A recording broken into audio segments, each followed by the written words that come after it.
শেরপুর বিপুল আসনে সারা বাংলাদেশের সরকার গঠনের পথে এই প্রথম মুহূর্তে উপজেলা সভাপতি চাকলাহাট ইউনিয়নের সাবেক আপনারা চুপ থাকেন কি চেয়ারম্যান জননেতা জনাব আবু দাউদ প্রধান, তিনি প্রথমেই যে কাজটি করেছেন বাংলাদেশ আওয়ামী লীগের প্রতি তথা আওয়ামী লীগের তৃণমূল পর্যায়ের নেতাকর্মীদের প্রাণের যে সংগঠন আমাদের চাকলাহাট ইউনিয়ন আওয়ামী লীগকে তিনি আজকে তালামুক্ত অবমুক্ত করেছেন।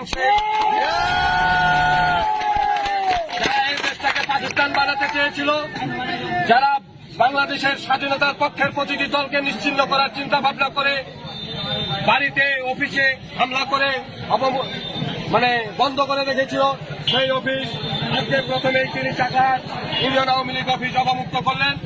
চাকলাহাট ইউনিয়ন আওয়ামী লীগ সহ সকল অঙ্গ সহযোগী সংগঠনের পক্ষ থেকে তিনার কাছে আমরা কৃতজ্ঞতা প্রকাশ করছি।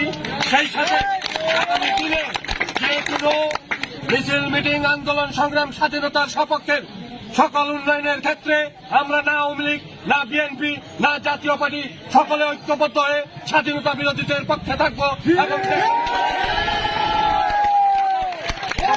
ঐক্যবদ্ধের ভিত্তিতে উন্নয়নমূলক ইউনিয়নের উন্নয়নের আহ্বান জানিয়ে আমি আমার কথা শেষ করছি। ধন্যবাদ সবাইকে।